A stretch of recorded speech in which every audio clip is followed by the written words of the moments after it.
অনেক দিন আগের কথা। এক দেশে বাস করত এক রাজকুমার। তার নাম ছিল সুদীপ। তার মন ছিল খুবই নরম এবং সে ছিল খুবই দয়ালু। সুদীপের দুইজন বন্ধু ছিল। তাদের একজনের নাম রাজবীর আর একজনের নাম সঞ্জয়। রাজবীরের ছিল লম্বা লম্বা পা। তা দিয়ে সে জোরে হাঁটতে এবং ছুটতে পারত। আর সঞ্জয় দূরের জিনিস খুব পরিষ্কার দেখতে পেত।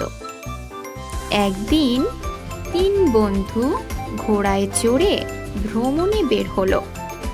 চলতে চলতে এক সময় তারা একটি ঝর্ণার সামনে এসে দাঁড়ালো। হঠাৎ তারা দেখতে পেল একটি ইঁদুর ঝর্ণার পানিতে হাবুডুবু খাচ্ছে। তাই দেখে রাজকুমার তার ঘোড়া থেকে নেমে পড়ল। সে তার তুন থেকে একটি তীর বের করে সেটা বাড়িয়ে ধরল ইঁদুরের দিকে। ইঁদুরটা সেই তীর ধরে তীরে এসে উঠল। সে বলল, ও রাজকুমার, তুমি আমার জীবন রক্ষা করেছ। আমি ইঁদুরদের রাজা। তোমার যখনই প্রয়োজন পড়বে তুমি শুধু আমাকে স্মরণ করবে। সাথে সাথে আমি তোমার কাছে চলে আসব। রাজকুমার তার সঙ্গীদের নিয়ে তার যাত্রা অব্যাহত রাখল। চলতে চলতে তারা একটি নদীর কাছে এসে উপস্থিত হলো। রাজকুমার দেখতে পেল নদীর স্রোতে বেশ কিছু পিঁপড়ে ভেসে যাচ্ছে। সাথে সাথে রাজকুমার গাছ থেকে কিছু পাতা ছিঁড়ে পানিতে ফেলে দিল। পিঁপড়েরা সেই পাতার উপর উঠে তাদের জীবন বাঁচালো। পিঁপড়ের রানী বলল, ও রাজকুমার, তুমি আমাদের জীবন রক্ষা করেছ। যখনই আমাদের প্রয়োজন হবে আমাদের কথা শুধু স্মরণ করবে। সাথে সাথে আমরা তোমার সাহায্যে এগিয়ে আসব। তারা একসময় চন্দ্রনগর এসে পৌঁছালো। চন্দ্রনগরের রাজা ঘোষণা করে দিয়েছিলেন, আমি তার সাথেই আমার কন্যার বিয়ে দিব যে আমার দেয়া 3টি কাজ করতে পারবে। কিন্তু কেউ সেই 3টি কাজ করতে পারেনি। সুদীপ রাজার কাছে গেল এবং বলল, মহারাজ, আমি সেই 3টি কাজ করতে পারবো। রাজা বললেন, হিমালয়ের পাদদেশে কিছু ফুল পাওয়া যায় যা কখনো শুকায় না। তুমি কাল সকালের মধ্যে আমাকে সেই ফুল এনে দিবে। রাজকুমার সাথে সাথে তার বন্ধু সঞ্জয়কে প্রশ্ন করল ফুলগুলো সে দেখতে পাচ্ছে কিনা এবং পেলে সেটা ঠিক কোথায় আছে। ফুলের সন্ধান জেনে সে এবার তার বন্ধু রাজবীরকে সেখান থেকে ফুল নিয়ে আসতে বলল।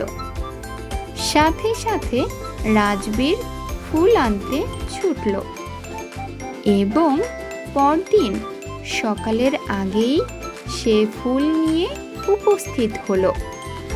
রাজকুমার সকালে সেগুলো রাজার সামনে পেশ করল।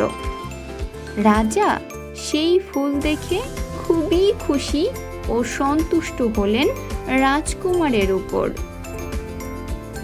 রাজা এবার তাকে দ্বিতীয় কাজের কথা বললেন।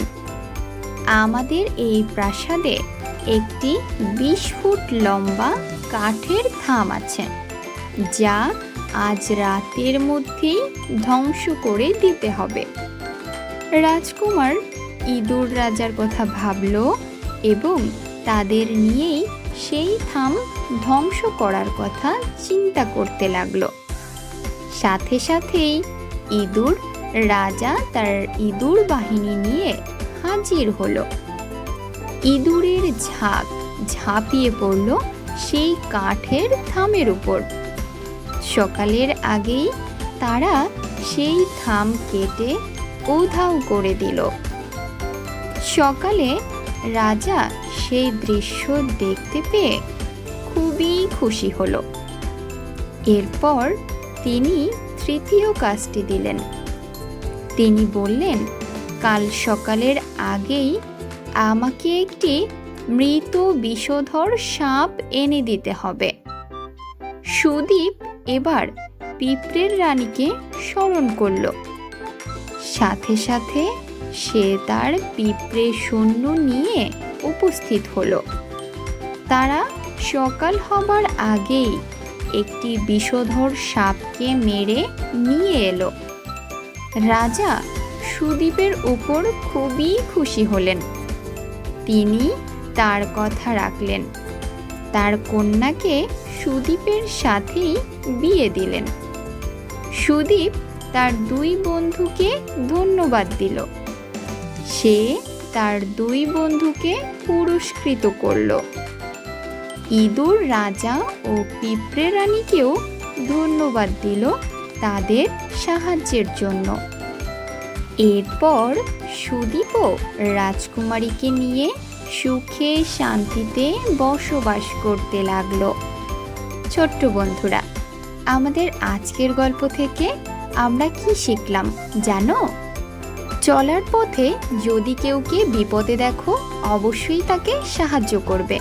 আর সেই সাহায্যের বদলে একদিন তুমিও তার থেকে উপকৃত হতে পারো। কেমন লেগেছে আমাদের আজকের গল্পটি? অবশ্যই কমেন্ট করে জানাবে। আর আমাদের চ্যানেলে যারা নতুন, অবশ্যই এমন সব নিত্য নতুন গল্প পেতে আমাদের চ্যানেলটিকে সাবস্ক্রাইব করবে। ভিডিওটি ভালো লাগলে ভিডিওটিতে লাইক দিতে ভুলবে না। আর কমেন্ট করে জানাবে কেমন ছিল আমাদের আজকের গল্প।